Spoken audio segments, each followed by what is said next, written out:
الحمد لله رب العالمين ولا عدوان إلا على الظالمين وأشهد أن لا إله إلا الله وحده لا شريك له وأشهد أن محمدا عبده ورسوله صلى الله عليه وعلى آله وصحبه الطيبين الطاهرين ثم أما بعد.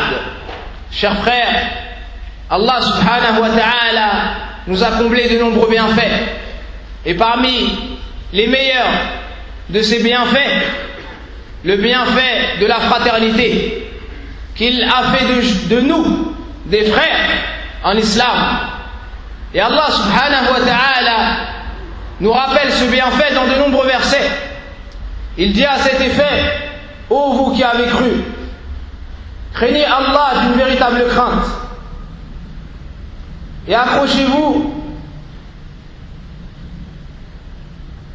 Ô vous qui avez cru, craignez Allah d'une véritable crainte et veillez à ne mourir qu'en pleine soumission. Et accrochez-vous tous ensemble à l'anse d'Allah et ne vous divisez pas. Et rappelez-vous le bienfait d'Allah sur vous lorsque vous étiez ennemis. Et c'est lui qui réconcilia vos cœurs. Puis par son bienfait vous êtes devenus des frères.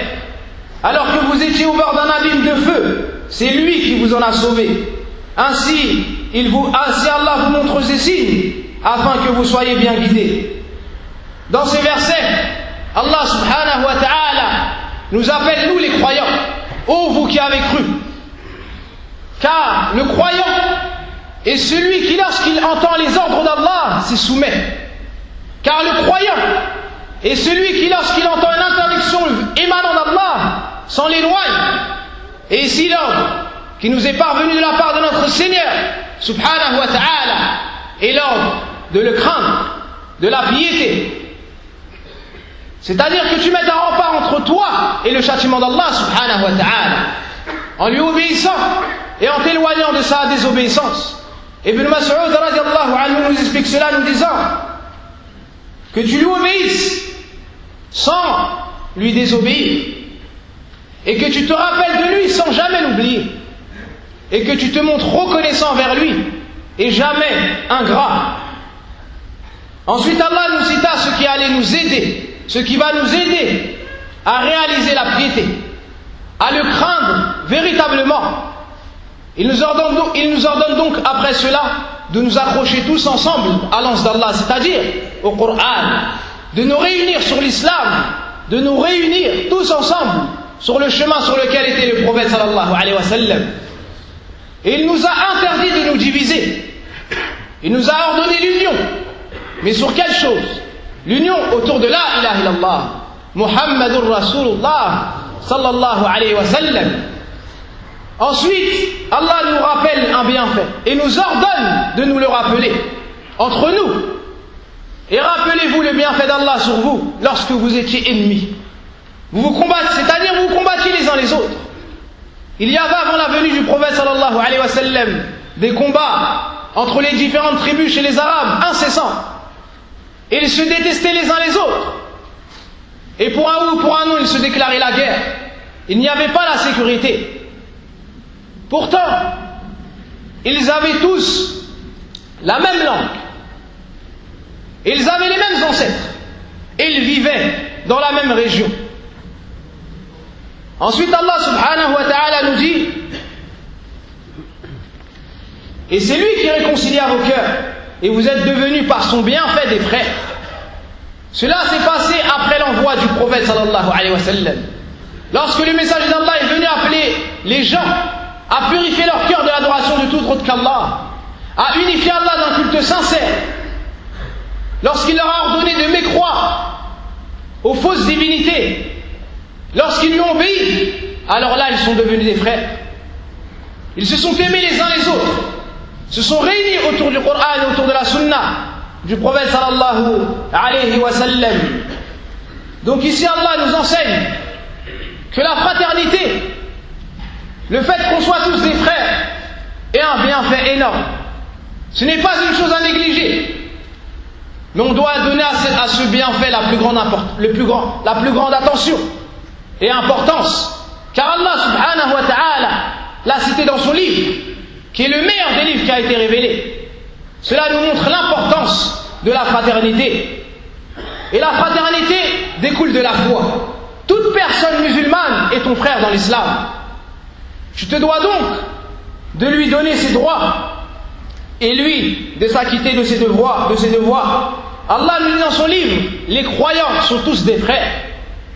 Les croyants sont tous des frères. Tu dois toujours avoir présent avec toi ce verset. Et il doit affecter ta langue lorsque tu parles avec ton frère. Il doit affecter tes membres lorsque tu t'adresses à un de tes frères ou lorsque tu parles de lui en son absence. N'oublie jamais que c'est ton frère et cela t'empêchera de désobéir Allah subhanahu wa ta'ala en parlant mal de lui, même pendant son absence. Et la première chose que le prophète sallallahu alayhi wa sallam a fait avec la purification de la croyance, qu'il a rendu les musulmans frères les uns des autres. Et lorsqu'il est arrivé à Médine, il a rendu frères les habitants de la Mecque des habitants de Médine. Et il a dit à Abdurrahman ibn Aouf, voici ton frère Saad ibn Rabi'. Il a dit à Salman al-Farisi, voici ton frère Abu Dhar, et bien d'autres. Et lorsque les compagnons ont compris cela, la réalité et l'importance de la fraternité, Saad a dit à Abdurrahman, je suis parmi les plus riches des habitants de Médine. Je vais réunir toutes mes richesses et je diviserai cela en deux et tu auras droit à la moitié. Imaginez ça les frères, subhanallah. Il sépare sa richesse en deux et donne la moitié à une personne qu'il n'a jamais vue, qu'il ne connaissait même pas, mais juste car il a su que c'était un musulman, donc c'était son frère et il avait une grande place chez Allah subhanahu wa ta'ala. Ensuite, plus énorme que cela, il lui a dit, j'ai deux épouses, choisis celle qui te plaît. Et bien sûr cela est avant la révélation du hijab. Regarde celle qui te plaît, je la divorcerai et lorsque sa période de viduité finira, tu l'épouseras. Subhanallah, subhanallah.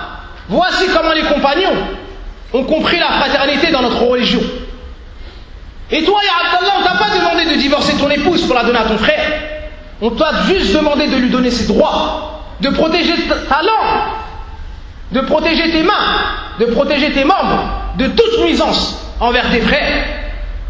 Et voici qu'on a du mal à mettre en pratique cette fraternité. Regardez comment étaient les compagnons. وَهَذَا مِنْ آثَارِ تَعْظِيمِ اللَّهِ subhanahu wa ta'ala.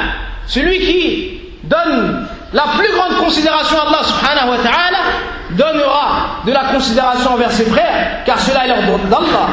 Et parmi les droits de ton frère sur toi, que tu l'aimes pour Allah subhanahu wa ta'ala. Le prophète sallallahu alayhi wa sallam nous dit, personne d'entre vous ne sera véritablement croyant tant qu'il n'aimera pas pour son frère ce qu'il aime pour lui-même. Et il nous dit aussi sallallahu alayhi wa sallam de nous comporter avec les gens comme on aimerait qu'ils se comportent avec nous-mêmes. Ibn Rajab, rahimahullah ta'ala, dit dans l'explication de l'Arba'in al-Nawawiyya, et cela se réalise lorsque les cœurs sont propres de toute tromperie, de toute jalousie à l'égard des musulmans. Donc, si on veut réaliser la fraternité, on doit purifier nos cœurs, on doit enlever la jalousie qui règne entre nous et remplir nos cœurs de bonne qualité, en commençant par l'amour de nos frères. Et le prophète sallallahu alayhi wa sallam nous dit que le jour de la résurrection, Allah dira, où sont ceux qui se sont aimés pour moi? Aujourd'hui je les mettrai sous l'ombre de mon trône, le jour où il n'y aura pas d'autre ombre, juste car tu as aimé ton frère pour Allah subhanahu wa ta'ala. Et parmi les plus grandes attentions qu'on doit avoir dans notre fraternité, le fait de se visiter. Le fait de se visiter pour Allah subhanahu wa ta'ala. Le prophète sallallahu alayhi wa sallam nous dit, alors qu'un homme visita son frère dans un autre village, dans une autre contrée, Allah a mis un ange sur son chemin, qui l'attendait. Lorsqu'il l'a vu, il lui a dit, où est-ce que tu te diriges? Il lui a dit, je vais visiter un frère à moi dans telle contrée. Il lui a dit, est-ce que tu as quelque chose avec lui? Est-ce que tu veux réparer quelque chose? Il lui a dit, non. Si ce n'est que je l'ai aimé pour Allah. Un homme voyage pour aller visiter son frère. Quelle est la cause? Je l'ai aimé pour Allah. Écoutez la réponse de l'ange qui lui a été ordonnée par Allah. Ben sache que je suis le messager d'Allah auprès de toi pour te dire qu'Allah t'a aimé Subhanallah. Ne veux-tu pas l'amour d'Allah, ya Abdallah? Bah, aime tes frères. Aime tes frères. Et parmi les droits dans la fraternité, le fait d'aider tes frères comme tu le peux.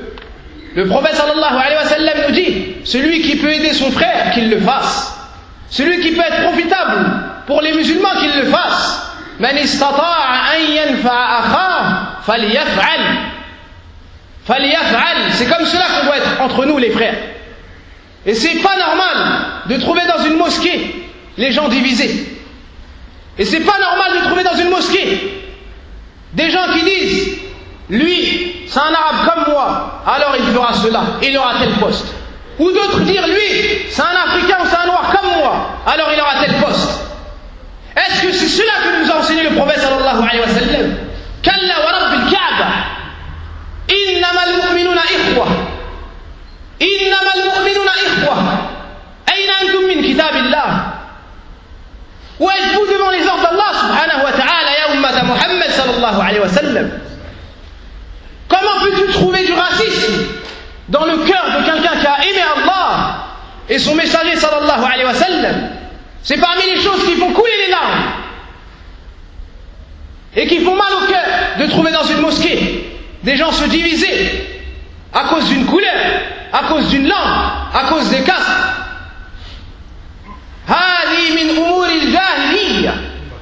Ça fait partie des choses de la période anti-islamique du paganisme. Par contre, toi, tu es un musulman, tu aimes Allah, alors tu dois aimer ce qu'Allah a aimé.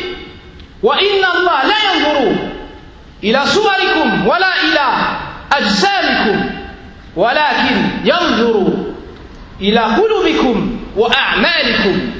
Allah ne regarde pas vos apparences. Il ne regarde pas vos apparences. Est-ce que tu es noir, est-ce que tu es blanc, est-ce que tu es beau ou pas? Non. Mais il regarde tes actes et ton cœur.